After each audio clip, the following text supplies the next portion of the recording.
Hey everyone, Stegar here and welcome back to Hunterville. In today's episode we're going to be building a four-way interchange about 1.5 kilometers northwest of the city. My main inspirations for this build was from the Naringa Gorge interchange near Wellington, as well as the central motorway junction in Auckland. I was just mainly using these two interchanges because I have looked at them enough times on Google Earth to have a fairly good idea of how they work, and also one kind of has this forking off highway idea that I wanted to go with, and the other is just a four-way interchange, but not your regular four-way interchange. But yeah, anyway, in this episode we also do a roundabout on one of the local roads, as there's an off-ramp from part of the interchange onto that local road, and I wanted some way to connect everything up. More will be explained later in the episode about how that all works, I guess. So before I actually started on the interchange, I wanted to build a few blocks of houses coming off the main road in the city that leads north.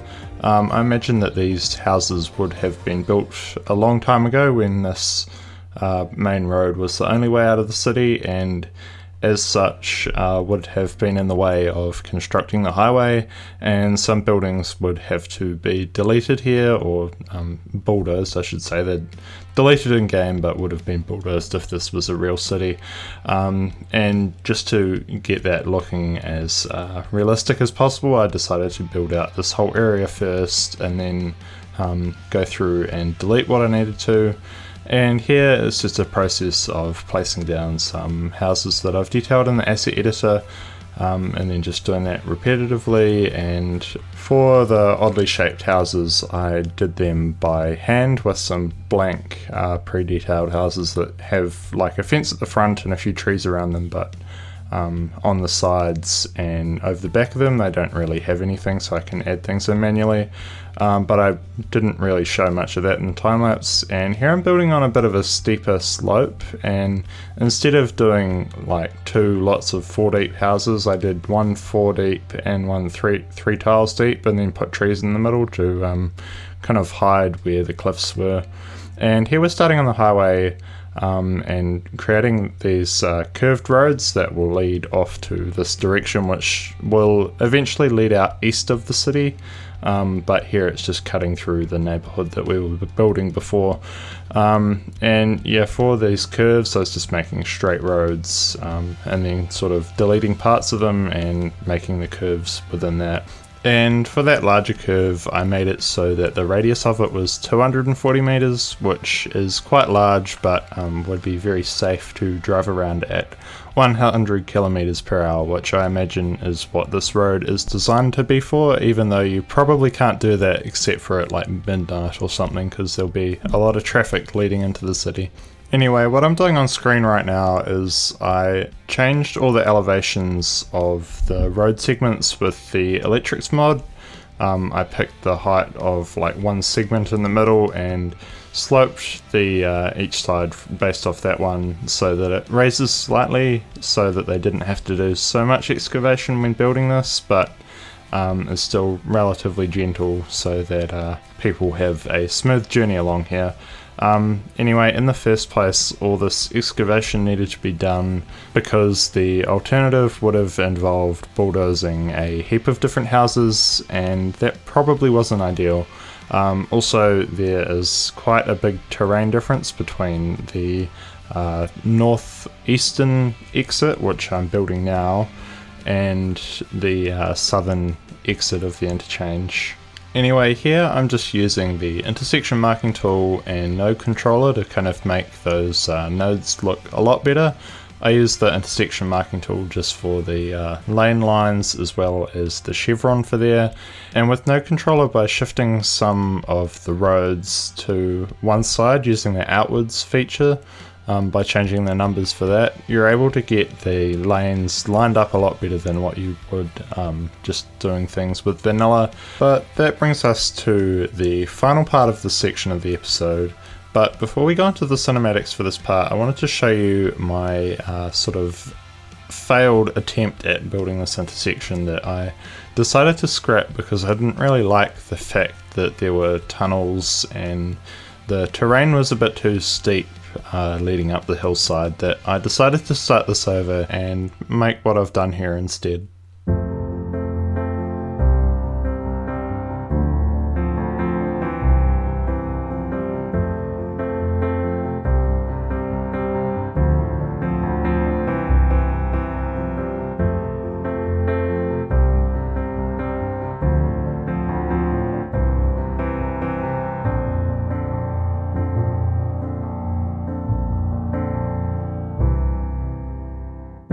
So now we're on to the second part of the video, and we're going to place down the connections to the Western Highway that leads out towards the airport and also connects up with other towns and cities in the area that won't really exist, but we can imagine that they are off camera somewhere. And I imagine that in between building this and building the first part, it's been a good few decades, and this wasn't really designed, the original interchange wasn't designed with having this connection in mind, and as such the new design has had to work around what already exists. And you'll see throughout this section of the video that I don't really touch the first section of the interchange at all, that just stays put.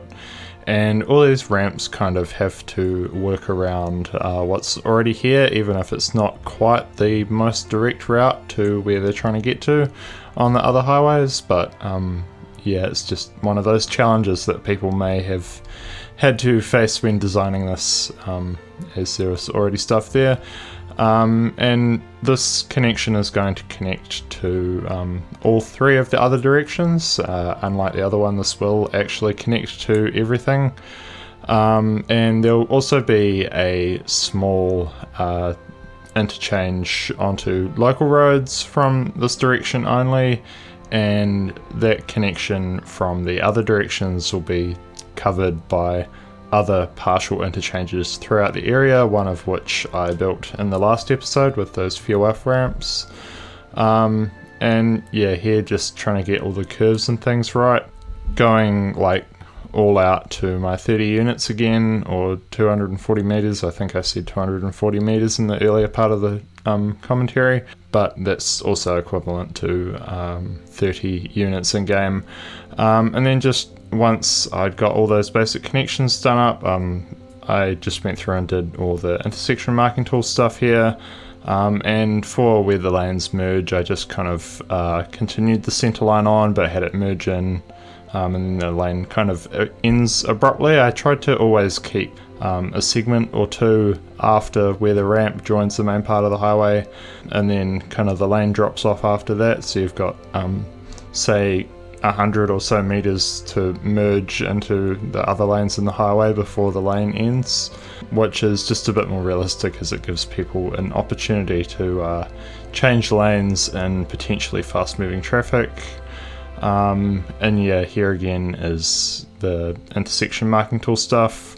And as you'll see me doing in here, I'm just using the dirt roads.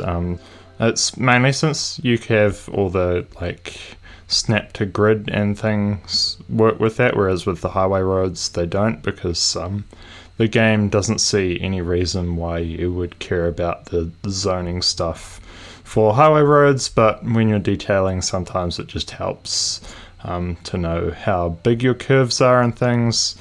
And with this ramp coming from the airport direction and leading out of the city, it just kind of sweeps over the whole interchange. I did try something a bit different to begin with. As you'll see there, it's kind of like slightly M-shaped, but I changed that into like one big curve because I felt like it just looked a bit nicer and then would require even less attention from drivers, which is kind of the purpose of making motorways and stuff, is it makes it really easy for drivers to drive on without really thinking.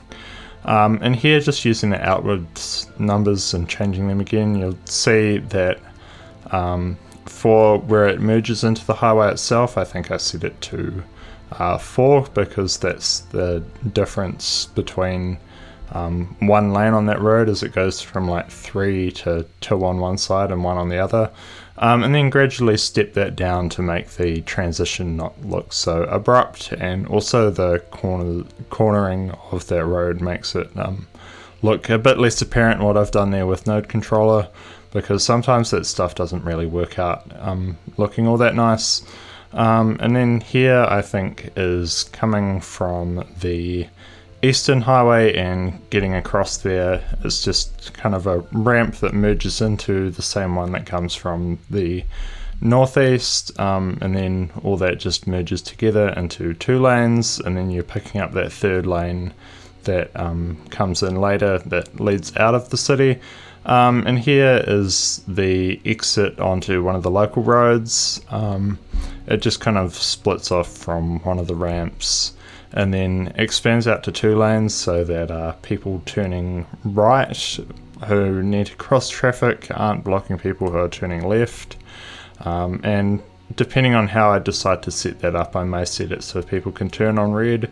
I'm not sure yet, but I imagine that there'll eventually be a lot of traffic queuing up there wanting to go to various different places. And here I'm just putting on the on-ramp that comes from that main road. It goes through a few local streets before kind of slipping away into where some houses would have been before they got bulldozed, or perhaps there were never any houses there and the land was reserved for the highway.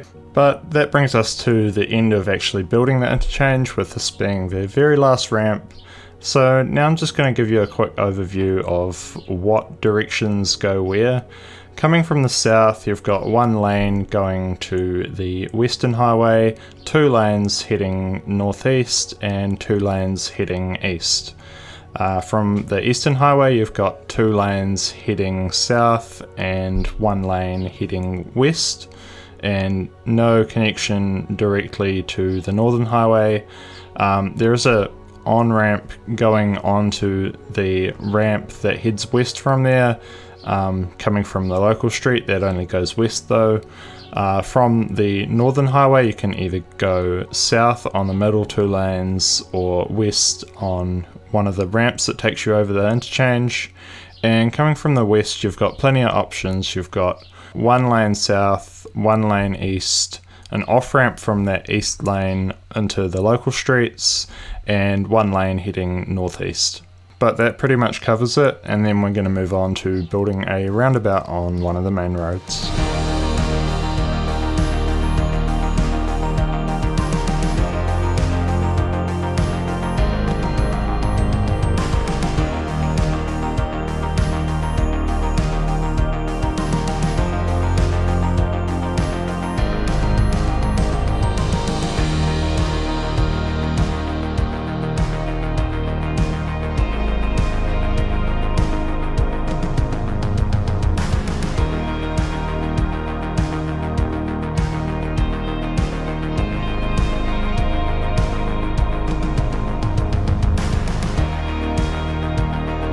So now we're on to the final part of the episode, and this involves building a roundabout along this road.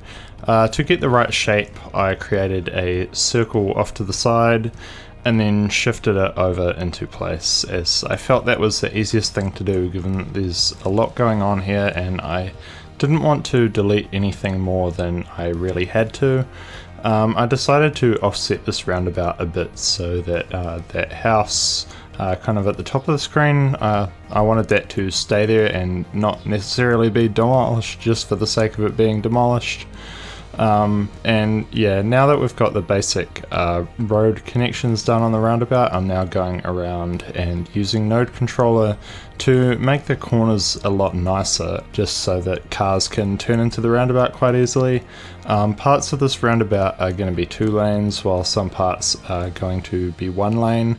As you can see, you've got 2 lanes coming from the right, and coming around this part of the roundabout, there's only going to be 1 lane continuing through the roundabout, and the other lane will only turn. That's just because the road to the right is like the main road leading out of the city, and the road kind of off to the left is the continuation of that road. That's only going to have one lane leading out of the roundabout though, I think. I think it has 2 lanes leading in though, but there's also the thing that there's going to be some ramp on the other side of where that bridge is, and off to the left there isn't really going to be much there for a while, such that the cars can sort of go into one lane and then it increases to 2 somewhere else where it needs it. But for the giveaway lines I was just using decals, and for the lines in between I was using the intersection marking tool. But here I decided I wanted the center of the roundabout to be all grass.